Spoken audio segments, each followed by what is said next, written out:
All right, guys, welcome back. Today we're talking about the remarkable power of consistency. This is My Slight Edge Journey to Success by Michael Stawicki. I believe he pronounces his name Michal.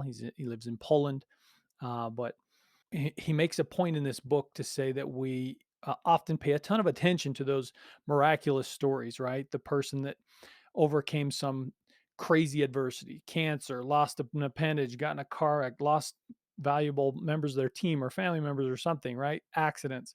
And then, despite all odds, became some massive success in one area or another. And those people certainly deserve our time and attention. They're fun to listen to. They're inspiring stories. They're people worthy of support most often. But many of us relate more in our personal lives to someone like Mihal here. I'm going to call him Michael because it seems easier and it makes more sense. Um, but he's a very typical person, right? Living in Poland, had a very normal job, and his wife was working. And then over a long journey, of implementing certain steps in his life, he made small steps of progress each year towards some sort of financial and geographical freedom. And so we'll get into this, and I'll kind of break down what this book talks about and how it's written. But in the end, his wife was able to quit her job. He was able to reduce his like corporate job down to just like a quarter time, so only working like 10 hours a week, having a lot of remote freedom, making most of his money online, having a few employees, some of them family members, etc., just helping him build his empire. So let's jump into the book. But before we jump into that, I want to just ask you guys to go over to bronsonwilkes.com and sign up for the book club or email list, and become a member there so that you can get updates on the books. I want to hear your feedback. I would like to include more of you in this podcast and make it more of a collaborative community. So head over there, sign up.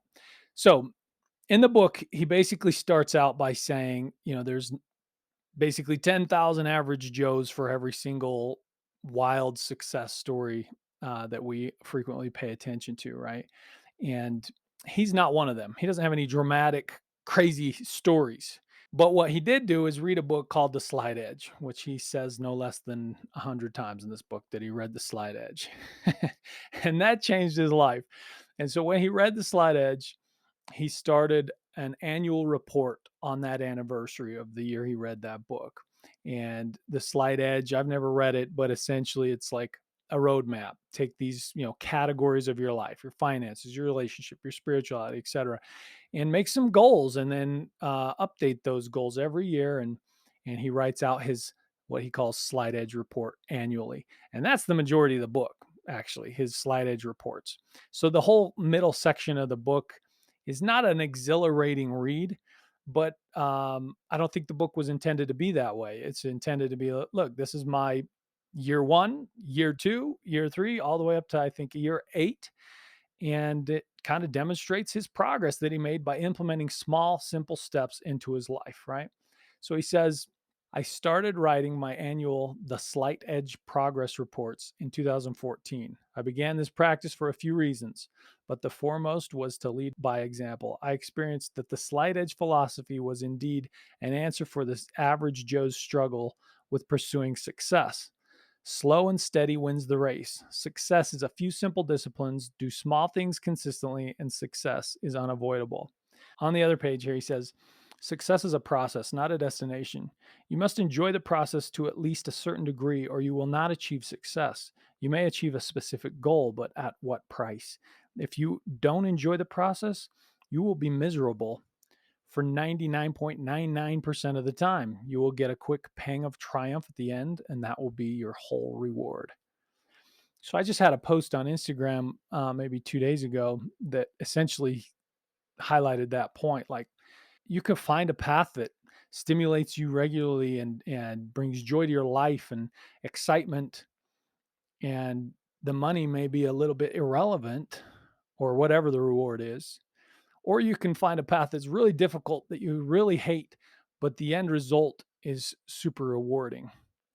If the end result's not extremely big and rewarding, then that path is not for me. I mean, why struggle, right? The best of both worlds would be find a path that fulfills you and has some sort of end result that's amazing, or potentially just checkpoints along the way that are very rewarding, right? So anyway, you don't want to live a life that's, as he says, 99% of the time very unrewarding. So he gives his origin story, kind of gives you a bit of background on himself. I'm going to leave that for you to read, but you know, very typical person, good family. His siblings seem to move and live in different countries. Like he has family in Ireland. He lives in Poland. They speak multiple languages. One of his goals became to speak German, and he uses that as an example. He wanted to speak German just because his siblings speak three languages, and he only had like a good handle on two.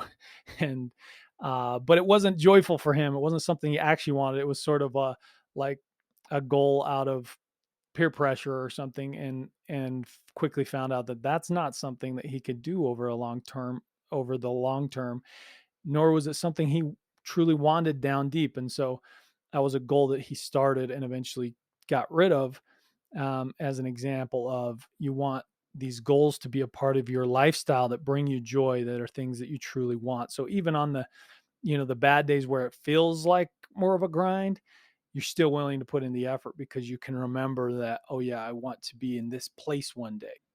So his first Slide Edge report starts in 2014.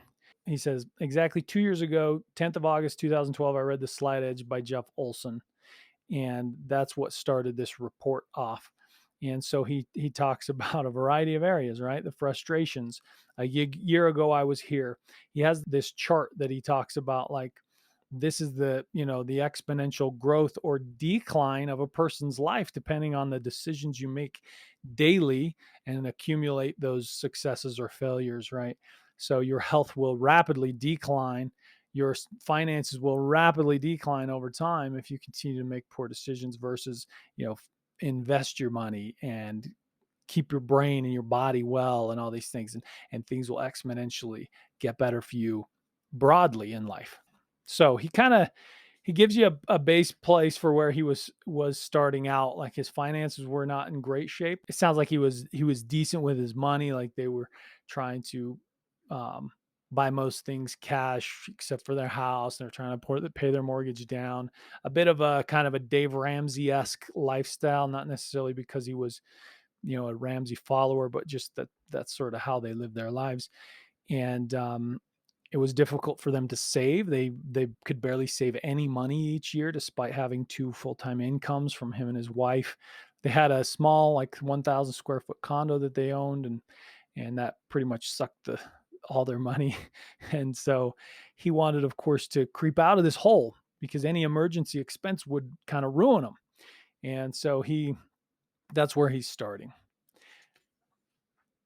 He knew that he wanted to be a writer, and he wasn't all that clear on what his end goals were or whatever, but he knew that writers write. So he started setting goals about, like, I'll write 1,000 words a day, started some blogs, eventually wrote a book, wrote more books. Anyway, he started getting traction in those areas.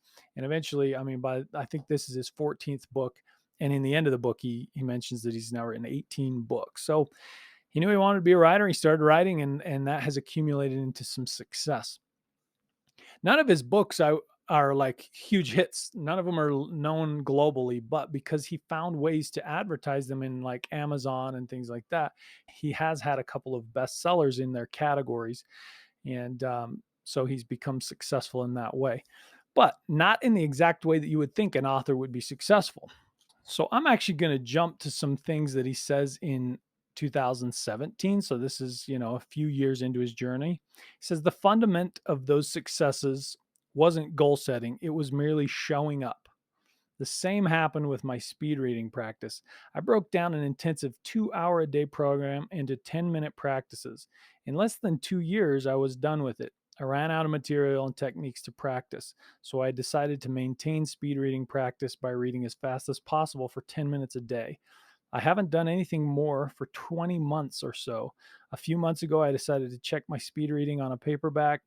I took Robin Cook's medical thriller and checked my reading speed. It was over 220% of my starting reading speed. I almost finished that book, and my results were always in the 200 to 280% range. So I felt like I was making no progress while in fact I progressed. The progress was so slow that I didn't notice it. So, again, small daily practices. He only did 10 minutes a day. But you can see that like 2 years 2 years is going to come and go no matter what, right? So if you just take 10 minutes a day for 2 years, you might not notice a whole lot of progress, but just like him, he didn't notice the progress until he checked his speed and he was far faster.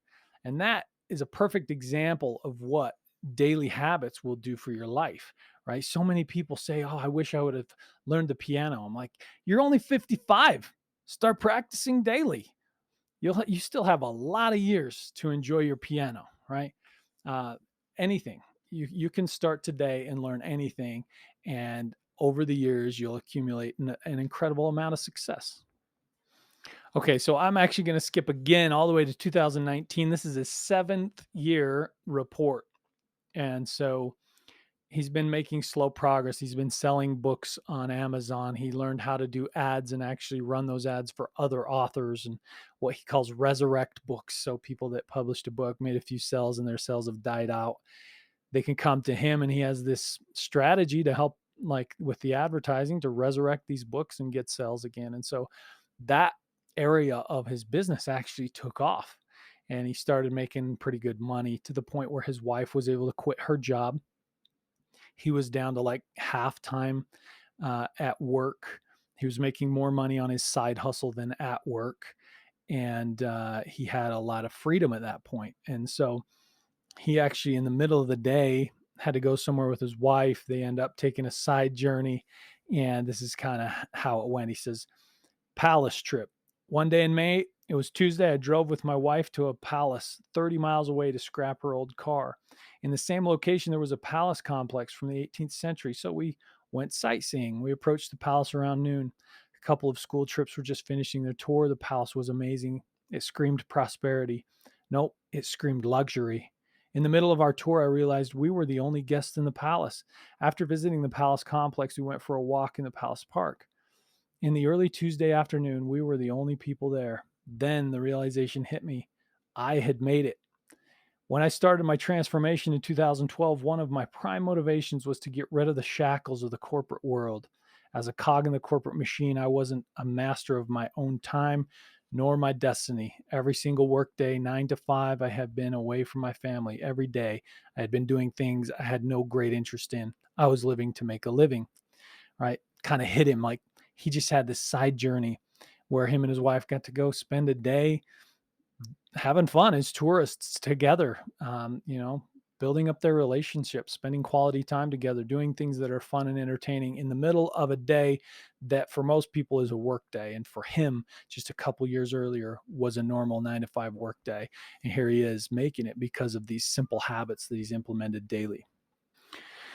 Now, his habits have kind of changed year to year just slightly, but some of them haven't, right? I mentioned the 1,000 words a day as a writer. Sometimes he had to change those goals to 600 a day because his advertising was taking more time, or he hadn't been able to reduce the amount of time at his corporate job yet. And so he was like overwhelmed with too many tasks, or he, was relying upon somebody to help him with a certain aspect of his business and he had to take that over. And so he would have to adjust these habits. But some of the things he did was post in his like groups that he was on in social media.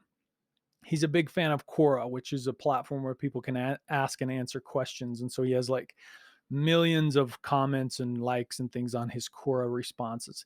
He uses those Quora responses to write his books. So he'll go dig through his old responses, his questions, answers, things like that, pull the best content, create books out of it. Um, he spends time looking at his goals. He might implement like spirituality practices. So he implemented prayer practices, things like that. These are some of the simple things he's done, but again, the power of consistency, doing those for 8 years almost daily. So I'm now already near the end of the book, and here are some of the takeaways. He says, consistency. Consistency is so important in our lives. Brian Buffini, in one of his podcast episodes, concluded it's worth well over 100,000 a year. He based that assessment on the experience of hundreds of his customers who quit coaching several years into the coaching program. They already knew what to do, but without the support and accountability of their coaches, they weren't as consistent in their work input. As a result, their businesses shrank more than 100,000 a year. It's true in the finance and business realm, but it's also true in any other area of life. When I lost the support of my church community, I quickly turned into a mental mess. Humans are creatures of consistency. He's talking about during COVID when lockdowns prevented it. The great lockdown was so disastrous because it destroyed so many of our routines overnight. He jumps over to relationships are paramount. People are change agents like nothing else in the world. The more of a mess your life is, the more you need others. So his accountability partners is kind of mastermind inner circle groups he's joined have been massive parts of him knowing what he should be doing and holding him accountable to actually follow through with those steps that he's kind of dedicated himself to. Jim Rohn was so right. Work harder on yourself than you work on your job. He says, I work about 30 hours a week, but I work on myself for about the same amount of time. My morning ritual takes me 1 to 2 hours every day. Walks, bike rides, prayers. My 10-minute habits, meditation, journaling, and various tracking activities take me at least 1 to 2 hours more. Since I don't consider it work, I do all of the above on Sundays too, averaging 3 to 4 hours a day on personal development. I firmly believe this is the reason I can work fewer hours and make more money at the same time. Skipping over, he says, today I'm making a small fortune from the advertising business. Well, it's a fortune only by Polish standards. The average salary here is about 40% of the average salary in the States. Thus, my 3 to 4 thousand a month from resurrecting books easily puts me well above the Polish average. 85% of my income comes from my side hustle activities, not from my day job. 85% of my income is the result of self-education that happened during the last 8 years, and this is just the beginning. Do small things every day when no one else is watching you. Do them for a long period of time to let them compound. Consistency is more important than results because it brings results in the end. Make your well-being and personal development a priority. Cultivate relationships. They are paramount. Now, this is his success blueprint. There is no such thing as a universal success blueprint. It definitely must be personalized for you. In fact, the personalization process is largely what makes it a success.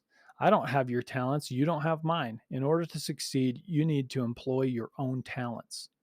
This takes me back to a quote that I've had on my website for years by T.D. Jakes, but he basically says the same thing. Like, if you don't find your own sort of niche, the things that are your gifts, your talents, your personalized touch on things, then basically you're trying to be generic. And generic people just get used by other people, right? Generic people get used to achieve other people's goals. So when you apply your own personal touch, you may come off a little odd or unique, but your uniqueness is where your power lies.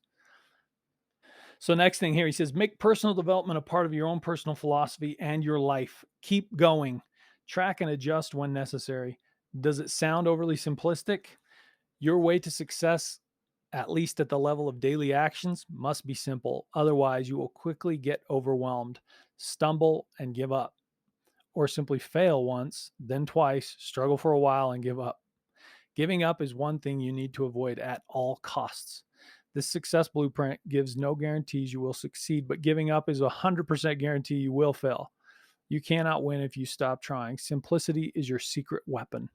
Remember, success is just a few simple disciplines repeated over time. Simplicity leads to sustainability. Success takes years to groom. I love those tips. I mean, that's basically what we're doing here, right? We throw out a podcast every week. I spend a certain amount of time reading every day or two. I don't even read every day, but I read consistently every week, right? And so I read these books. I put in my little bookmarkers, I highlight the good parts, and then I come here, I sit down, and I do a podcast. And that the whole reason this podcast even started is because when you teach it, you kind of absorb it better, right? When you can teach something, you solidify it in your mind. So I kind of wanted a place where I could sort of journal my highlights, the things I wanted to retain and remember and talk about. I enjoy talking about this kind of stuff. And so the consistency has accumulated, and here we are. We have, you know, thousands and thousands of downloads and an audience and people coming to the website and all kinds of stuff. And it's just turning into something just because I consistently show up and do it. But if it's not simple enough, it's very, very difficult to be consistent because other people want your time. They demand time from your life. Other priorities pop up. And if it's, too time consuming or difficult or saps your energy, it'll be very difficult to show up. Practice makes everything easier. However, practice comes first and easiness comes second. Start small. Again, like I think from this book, Atomic Habits, he's talking about like it's more important to sort of establish a routine in the beginning than to make a lot of progress, right? Because the progress will come from having that solid routine that is actually in the right direction. But if you just come out of the gate super intense, you're going to be if you're not someone that exercises a lot and you want to start a business and all this stuff. And now from the end of December to January 1st, suddenly you're now going to go to the gym for 2 hours a day. You're going to spend 2 hours working on your, business prospects. You're going to get to bed by X. You're going to wake up, 6 or 5:30 in the morning, and you're suddenly just going to change. You're revamping your whole life. That's going to be a painful transformation. Some people can pull it off, but those are very rare situations. The better thing to do is to say, okay, for the next 90 days, I'm going to start waking up at this time. I'm going to put on my running shoes and walk around the block. That doesn't take a whole lot of effort. It is something, it's small. Even though your goal is to run a marathon, walking around the block and doing that, sort of establishes this thing where it's like every day my alarm clock goes off. I wake up, I put on my shoes and I go. Soon you're going farther, soon you're running harder, soon you're right. And eventually 2 years down the road, you wake up every morning, you put on your running shoes and you go run 10 miles, right? And you can do it quickly. So that's the process. Simplicity is key. Beware of chasing shiny objects. The disciplines you decide on must be relevant to your goals, but they also need to be congruent with your lifestyle or personality. Eventually, they will become congruent with the kind of lifestyle and character you want to achieve. Here's his little list of how to get clear on your goals. He says, let's get clear on A, what you want to do, B, what can you do, and C, what you're willing to do. If the answers of all three questions are not congruent, then you will always struggle. So I think this is important. So I'll list them again. What do you want to do? What can you do? And what are you willing to do? You need to be able to say, I want to do this. I can do this, and I'm willing to put in this effort every day for the next 10 years. And if that's true for all three of those, you'll have a good chance of success. If it's not true for all three of those, he's saying you're going to struggle. You're going to have a hard time fighting with yourself every day on whether or not you're going to show up and do what you said you were going to do. People often say that motivation doesn't last. Well, neither does bathing. That's why we recommend it daily. Zig Ziglar. So, you hear a lot of people talking about, motivation is temporary and you can't rely on motivation to make yourself get up and go do your thing you're supposed to do every day. But motivation sure as hell helps, right? So why not foster it? Why not build it? He says, fuel your motivation every day. Design your own motivational disciplines. Look at your vision board, read your goals, track your daily disciplines. The motivational boost from tracking is crazy huge compared to the insignificance of your daily actions. Why should you be so obsessive with your motivation? It will give you energy to push through the obstacles. It's so much better to be moving somewhere when you're motivated than to just know that that's something that you said you were going to grind out, right? So don't don't underestimate the motivation part. This one shouldn't be a surprise. Results come from consistency, not the other way around. So get started, start small, start working, build it, tweak it, change it, work on it for a decade. You'll see the results. Now, just to kind of reiterate here. I said in the beginning that the middle of the book is not all that thrilling, but I just want you to know that he says, like, I published this book to inspire you to take small, consistent daily actions in your life, right? This is literally his annual report. Some of it you're going, okay, whatever. But he's showing you that year one, I was in this position in these categories. Year two, it moved to this. Year three, I had a setback. Year four, I did, and over 8 years, he changed his life and he's inspiring others to do it. And I think he did a good job of that inspirational thing, right? It made me look at my life. I'm like, look, I didn't I didn't lose an appendage and have to overcome cancer and then become a multimillionaire overnight. Like, I'm a normal dude with 4 kids and a great family and all this stuff, and my family's always been my priority, so business kinda comes second, and I'm just working on these daily habits and hoping that, over time, they accumulate into this, really great platform for me and all the listeners that care to join. He talks about a bunch of failures that happened, along the way, and that can get people so discouraged that they leave the game, but he didn't. He says, all those endeavors failed miserably. My fourth attempt resulted in publishing a book on Amazon. It's hard to call it a success. A few hundred people downloaded it for free, and in the first month, I sold 31 copies. That was my clue. People were willing to pay for something I had written. With a renewed enthusiasm, I continued my become a writer quest for the next several miserable months. You need to start to collect those little clues along the way. You cannot see them from your starting point. So he found a little clue, right? He made a few bucks off Amazon from selling a book he had written, and he went, "Oh, like so." Like most people go, like, "Oh, big whoop, you made a few bucks," but to him, he was like, "I just made money off something I created, and if I can do this once, I can do it again and again. Maybe I can do it better. Maybe I can do it bigger."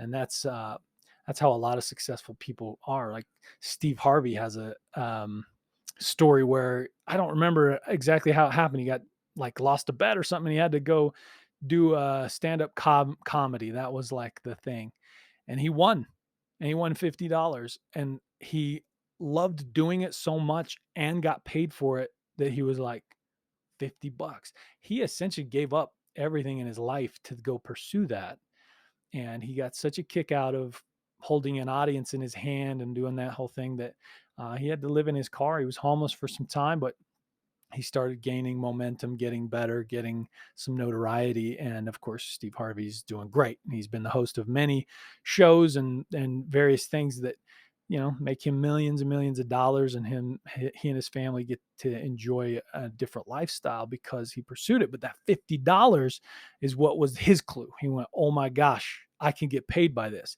And here's what Michael does too. He sold that book and went, oh my gosh, somebody's going to pay me for this. I can do it again. He says, you cannot drift to the top of the mountain. It must be your purposeful pursuit. It's okay to take a decade or three to become who you want to become. We live for decades. He says, just keep going no matter what. The only thing you cannot afford to do is quit, right? Just keep going. And that is actually the last section I want to share with you is keep going. He says, okay, you're half done because you started. Well, now comes the second half, doing your daily disciplines with ironclad consistency. I get it. It's tricky. Only about 8% of people keep their New Year's resolutions. Success in general is not common because consistency is so rare among human beings. But for him, he kept rolling. He set himself free. He's got this online business. He's got geography freedom. His wife was able to quit. He gets to live this life with his wife and his kids where he's in control. He makes more money than he ever has. And he's doing it all with a 30-hour work week on his timeline with his products and his services. And he's got a few people working for him. So now he's making money from others. And he's done it through this remarkable power of consistency. So, kind of a neat book, a neat story. Um, I think Michael would, of course, appreciate your support. He has a website, he's got tons of books, and he's continuing to work on this whole program. So, uh, if you have a book and you need help resurrecting it, that's one of his main niches. But seems like an interesting guy, very cool guy, and I've been in communication with him on Facebook. Maybe one time we'll have him on the podcast. So, Michael, appreciate the book, the recommendation. I wish you the best. If you guys want the book, I will put it in the show notes. I appreciate you all listening. We'll catch you on the next one.